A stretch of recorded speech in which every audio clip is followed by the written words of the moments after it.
United Nations has announced a plan to track all citizens wherever they may be on the planet biometrically.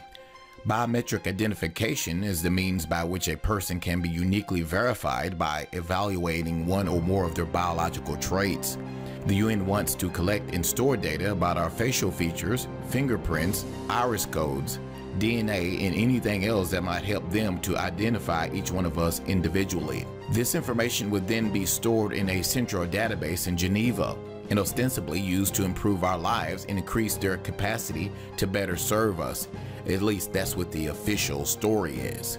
The United Nations High Commissioner for Refugees, or UNHCR, is moving forward with its plans to use biometric technology to identify and track refugees and has selected a vendor for the project. Accenture, an international technology service provider, has won out in the competitive tendering process and will oversee the implementation of the technology in a 3-year contract. The UNHCR will use Accenture's Biometric Identity Management System, or BIMS, for the endeavor. BIMS can be used to collect facial, iris, and fingerprint biometric data and will also be used to provide many refugees with their only form of official documentation. The system will work in conjunction with Accenture's Unique Identity Service Platform, or UISP, to send this information back to a central database in Geneva, allowing UNHCR offices all over the world to effectively coordinate with the central UNHCR authority in tracking refugees. In addition, major banks are also moving in the same direction.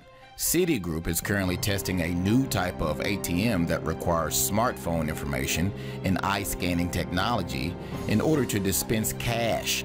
A cashless society is really not necessary for humanitarian enterprise, but it allows all transactions to be tracked, monitored, taxed, and controlled by organizations with nearly unlimited power. I mean, let's get real about this. Detailed information about individual purchases, behaviors, location, and more will be a virtual goldmine for totalitarian governors, and with the ability to remotely shut down anyone's ability to purchase or conduct business transactions.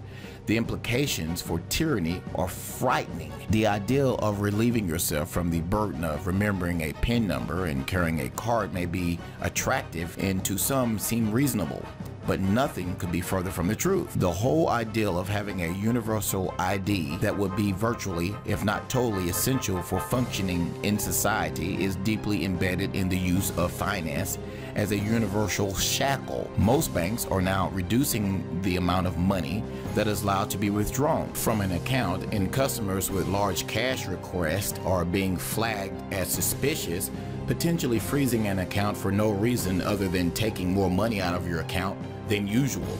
How ridiculous is that? Global ID leads to social credit system as well. China recently announced that it will begin what is being called the most frightening game ever, and it is called CSAM credit. In short, it's a system that measures how obediently you follow the status quo and grants good, obedient citizens of the state special privileges like cheaper hotel visits and etc., as opposed to a credit score that measures how promptly you pay your bills. Your CSAM credit score aims to create a docile, compliant citizenry who are physically and morally responsible by employing a game-like format to create self-imposed group social control. The fear is that it will later be used to penalize non-compliant citizens, to create intense social pressure to conform, and the worst part is that it is set up to be mandatory by the year 2020. Now, the United Nations is often portrayed in the media as a benevolent organization, something to honor and to look